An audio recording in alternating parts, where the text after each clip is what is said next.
2016, I held my first retreat. I organized workshops. I cut off all my hair. I really got control of my branding and rebranded from Joeli's Kitchen to Joeli Creates. I did more teaching. I did live TV. I said yes to a lot of opportunities, and I said no to opportunities that weren't right for me. I spent time with family. I did a lot of traveling. I'm off to another YouTube Creator Day in Manchester. It's actually at Zifferblatt, which is a location that I'm quite familiar because I've held quite a few of my own events there. So I'm really excited. And I learned quite a bit about myself and about the business that I want to run. 2016 taught me that life is short and we only have one life. It also taught me that a year is short. 2016 at times felt like it dragged, but it also flew by. It feels like yesterday that I was filming that first bullet journal video, setting up my year for 2016. So put just 3 things I want to improve. So for me, this is important. You have to know what was good and what was not good about 2015 in order to think about where do I want to go in 2016. And it's the first time that I really remember seeing the development of my friends and peers over the course of a year. I remember projects that they started back in January 2016, and I've seen how those things have grown over the year.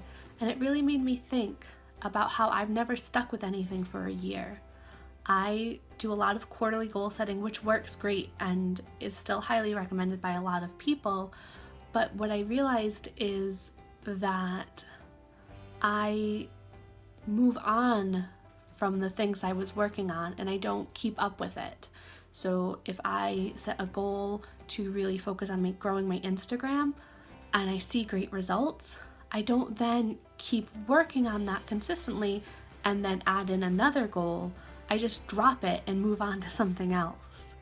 I'm gonna do another video next week talking about my 2017 goals, but keeping focus on one thing for a full year is definitely one of them. I also learned that I use habit trackers as a way of tracking my failure instead of seeing success. I only focus on all the squares I didn't get to tick off, and I don't see success in the ones that I did. So habit trackers are getting ditched. They don't work for me. I still want to implement some daily habits going into 2017, but I'm not going to give myself targets. You have to do this 5 times a week or do this daily and then just feel like a failure if I don't hit that daily goal. I also learned that I love my bullet journal. I actually did pretty much stick with the bullet journal for the whole year, and while I didn't keep up with the videos, I did keep using it in various ways throughout the year, and I think that's what really worked for me. At times when I needed it as a very structured planner, it could become that, and towards the end of the year when things got a little bit crazy, I used it to keep track of information, event information, traveling information. It was just always there for me. It's a journal, but you know what I mean. It was always able to become the tool that I needed it to be, and I'm definitely keeping my bullet journal going forward into 2017. I have no regrets about 2016 and the things that I did and the things that I accomplished and the things that I didn't accomplish. But one thing I learned was that even though I love something, it doesn't mean it's right for me or my business or my life right now.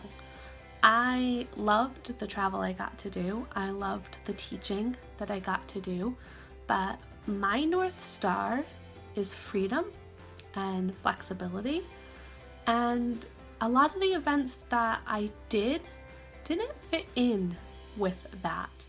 There were some that did, and so from that, I'm going to analyze why those events felt like they fit in better with my North Stars and how I can use that going forward in 2017 to continue to travel and meet up with people and collaborate with people, but just doing it in a way that really, really works for me. I hope 2016 has been a good year for you. I would love if you shared some lessons that you learned in the comments below, and I will be back next week talking about my goals and intentions for 2017. I hope you'll join me there. Please subscribe to my channel if you want to make sure you don't miss that video, and if you enjoyed this, hit that thumbs up button. I'll talk to you guys soon.